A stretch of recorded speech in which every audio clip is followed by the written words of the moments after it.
Today we are starting a new unit. This is Unit 6/7 because we had to throw in an extra unit this year. So, Chapter 17, England establishes colonies. Hopefully you have already watched the Brain Pop Jr. video on this, and so this is just a little bit more information. So I want you on page 112 along with me and follow along as we read. So, new opportunities in the Americas. As European explorers discovered more about the Americas, the goals of England, France, and Spain changed. In time, these countries focused more on the Americas and less on the trade route to Asia. So this is very important that they focused more on the Americas. Each country saw opportunities to benefit from the Americas.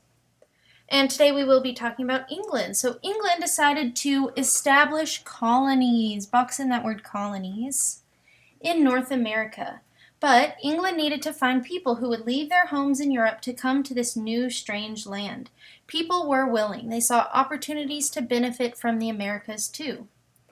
So now we're going to talk about the motivations for colonization. What motivated early colonists to leave their homeland to start a new life in a far unknown land? What rewards might have motivated you if you lived in England at this time? Would you have been willing to sail across the ocean for a chance at these rewards? So we're going to learn more and then you're going to decide. So colonization is when people send people from one land over to another to try to establish colonies or places where people live there. So England's political motivations. European countries competed to expand their empires.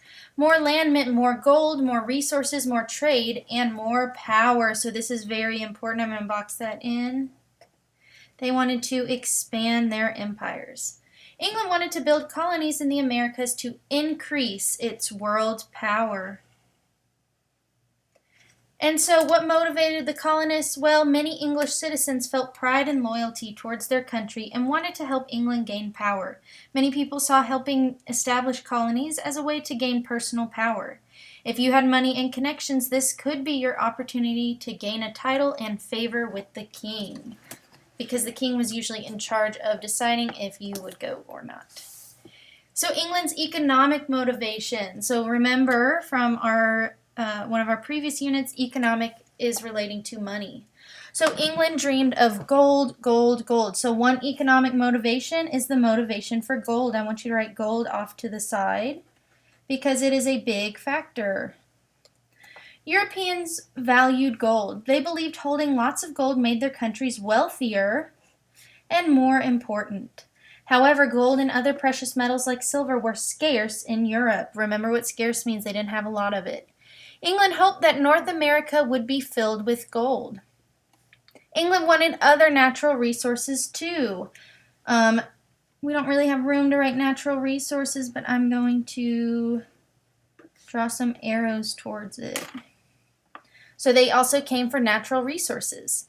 England dreamed of ships returning from America loaded with natural resources such as timber and iron ore. Natural resources were abundant in the Americas, and these materials were desired because they could be used to make goods in Europe. So there was not a lot of forest land left in England, so they really wanted to find some in the Americas.